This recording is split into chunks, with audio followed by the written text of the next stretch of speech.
శ్రీ మహాగణాధిపతయే నమః. శ్రీ గురుభ్యో నమః. శ్రీ సరస్వత్యై నమః. అందరికీ నమస్కారం. వాగ్దేవి సరస్వతి ఛానల్కి స్వాగతం. ఈరోజు శ్రీమద్ వాల్మీకి రామాయణ వచన కావ్య పఠనం అయోధ్యకాండ 10వ భాగం ఆ సీతారాముల ఆశీస్సులతో కొనసాగిద్దాం. జై శ్రీరామ్. రాముడు శ్వేతఛత్రాన్ని వ్యజనాన్ని వద్దని నాడు రథం అధిరోహించలేదు. ఇంద్రియాలను నిగ్రహించుకొని ఈ అనిష్ట వార్త తెలపటానికి కౌసల్య ఇంటికి బయలుదేరినాడు. అక్కడ చేరినవారు రాముని ముఖంలోని వికారం కొంచెం కూడా చూడలేకపోయారు. రాముడు జితేంద్రియుడు కావటం వల్ల నిట్టూర్పులు నిగుడుస్తూ మనోనిగ్రహంతో తల్లి అంతఃపురానికి వెళ్ళినాడు. కౌసల్యాదేవి రాముణ్ణి చూచి అతని దగ్గరకు వచ్చింది. రాముడు ఆమెకు పాదాభివందనం చేశాడు.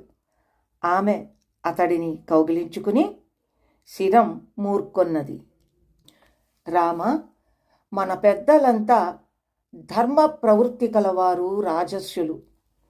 దశరథ మహారాజు నేడు నీకు పట్టాభిషేకం చేయబోతున్నాడు.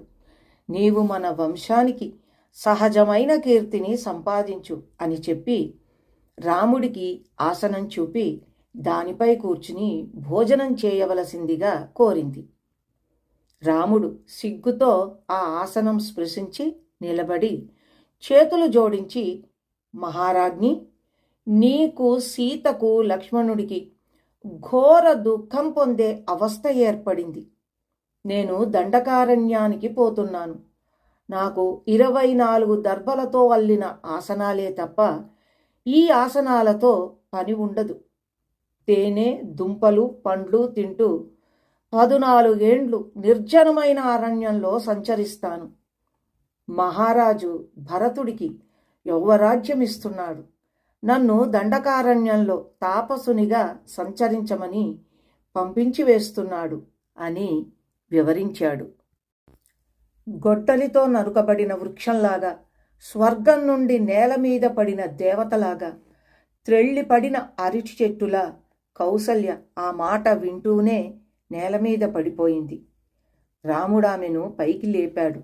ఆమె శరీరానికి అంటుకున్న ధూళినంతా చేతితో దులిపాడు. కౌసల్య దుఃఖిస్తూ లక్ష్మణుడు వినేటట్లు రాముడితో ఈ విధంగా చెప్పింది. రామ, గొడ్రాలికి పిల్లలు లేరనేది ఒక్కటే విచారం. నేను గొడ్రాలినైతే ఎంత బాగుండేది. మీ తండ్రి గారికి పట్టపురాణిగా ఏ విధమైన గౌరవం పొందలేదు. నీ హయాంలోనైనా ఆ గౌరవం పొందుతాను అని భావించాను. కానీ నా సవతల కన్నా తక్కువ దానినయ్యాను. నీవు నా సమీపంలో ఉండగానే నేను ఈ విధంగా నిరాకరింపబడ్డాను. నేనిప్పుడు కైక దాసీలతో సమంగానో లేక అంతకంటే తక్కువ దానినో అయినాను. నీవు అడవికి పోతావు. ఇప్పుడు నన్ను అనుసరించి ఉండే పరిజనం కూడా భరతుని భయం చేత నాతో మాట్లాడరు. కైక ముఖం ఎలా చూస్తాను? నీ వలన నా దుఃఖాలు ఉపశమిస్తాయి అని 17 సంవత్సరాలుగా ఎదురుచూస్తున్నాను. చంద్రబింబం వంటి నీ మోము చూడకుండా నేనెలా జీవిస్తాను? నిన్ను ఉపవాసాలతో, వివిధ వ్రతాలతో పెంచాను. అది ఈ రకంగా నిష్ఫలమయ్యింది. నేను సంతానం కోసం చేసిన పూజలు, దానాలు, నియమాలు చవిటి నేలలో చల్లిన విత్తనాల మాదిరిగా ప్రయోజనహీనమైనాయి. దుఃఖంతో ఎవ్వరికైనా అకాల మరణం కలిగితే నేనిప్పుడే దూడను విడిచిన ఆవులాగా యమ సదనానికి పోతాను. రామ, అకాల మరణం లేని ఈ పాడు జీవితం నిష్ఫలం. నేను నీ వెంట అరణ్యానికి వస్తాను అంటూ మిక్కిలిగా ఏడ్చింది. ఆ విధంగా విలపిస్తున్న కౌసల్యతో లక్ష్మణుడు ఈ విధంగా పలికాడు. పూజ్యురాలా, ఈ రాముడు ఒక స్త్రీ మాటకు కట్టుబడి అడవికి వెళ్ళటం నాకు, సుతారాము ఇష్టం లేదు. మన మహారాజు వయోధర్మాన్ని మరచి కాముకుడై కైకేయి చేత ప్రేరేపింపబడి ఏమైనా చేస్తాడు. రాముడు దేశం నుంచి వెడలగొట్టబడడానికి అతను చేసిన అపరాధం నాకేమీ కనిపించటం లేదు. పరోక్షంలోనైనా రాముని చేత తిరస్కరింపబడిన శత్రులైన రాముని దోషం ఒక్కటి కూడా పలకలేకున్నారు. రాముడు దేవసమానుడు, కుటిలత్వం లేనివాడు, గురువుల వద్ద సుశిక్షితుడైనాడు. అకారణంగా అలాంటి వాడిని చూస్తూ చూస్తూ ఏ తండ్రి వెళ్ళగొట్టగలడు?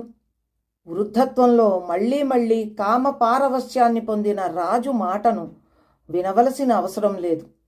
రాముడు ప్రవాసం వెళ్ళాలి అనే విషయం లోకంలో పొక్కకముందే రాముడు రాజ్యాన్ని స్వాధీనం చేసుకోవాలి.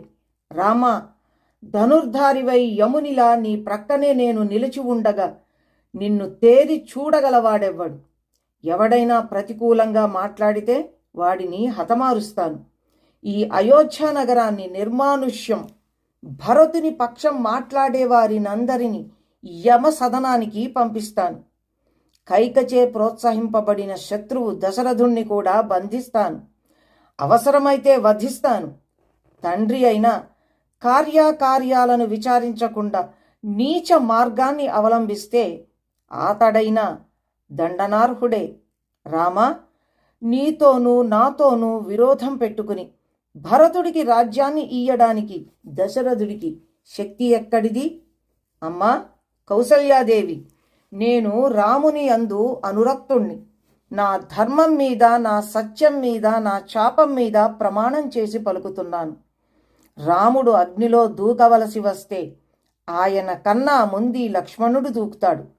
అరణ్యాన్ని ప్రవేశింపవలసి వచ్చినా అంతే. సూర్యుడు చీకటిని పోగొట్టినట్లు నా పరాక్రమం నీ దుఃఖాన్ని పోగొడుతుంది. లక్ష్మణుని మాటలు విని కౌసల్య రామునితో ఇలా అన్నది: తమ్ముని మాటలు విన్నావా? నా సవితి పలికిన అధర్మ వాక్యాలు పాటించి నన్నిచట విడిచిపోవద్దు.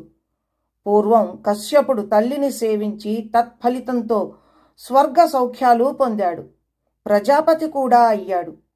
రాజు నీకే విధంగా పూజ్యపాదుడు, నేను కూడా అంతే. నీ వడవికి పోవడానికి నేను అంగీకరించను, అనుమతించను. నీవు లేకుంటే నాకు ఈ జీవితం అవసరం లేదు.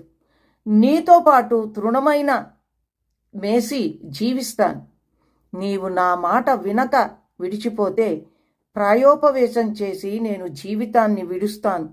దాని వలన నీకు నరకం సంక్రమిస్తుంది. ఈ విధంగా దీనంగా విలపిస్తున్న కౌసల్యతో రాముడు ధర్మం తెలుపుతూ ఇలా అన్నాడు: అమ్మా, నీకు పాదాభివందనం చేస్తున్నాను. ప్రసన్నురాలివి కావలసింది. తండ్రి ఆనతి జవదాటే శక్తి నాకు లేదు. సకల ధర్మాలు తెలిసిన కండు మహర్షి తండ్రి మాటపై గోవును సంహరించాడు. మన పూర్వులైన సగరపుత్రులు తండ్రి మాట విని పుడమినంతా పెళ్లగించి మహర్షి కోపాగ్నికి ఆహుతయ్యారు. పరశురాముడు తండ్రి శాసనం శిరసావహించి కన్నతల్లిని గొడ్డలితో నరికి చంపాడు. పితృవాక్య పరిపాలనం నా ఒక్కడికే పరిమితం కాదు. తండ్రి ఆనతి తలదాల్చిన వాడెవ్వడూ చెడిపోడు. కాన నేను పితృవాక్యాన్ని ఉల్లంఘించను అని అన్నాడు. ఇంతటితో శ్రీమద్ వాల్మీకి రామాయణ వచన కావ్య పఠనం అయోధ్యకాండ 10వ భాగం కూడా ముగిసింది. జై శ్రీరామ్.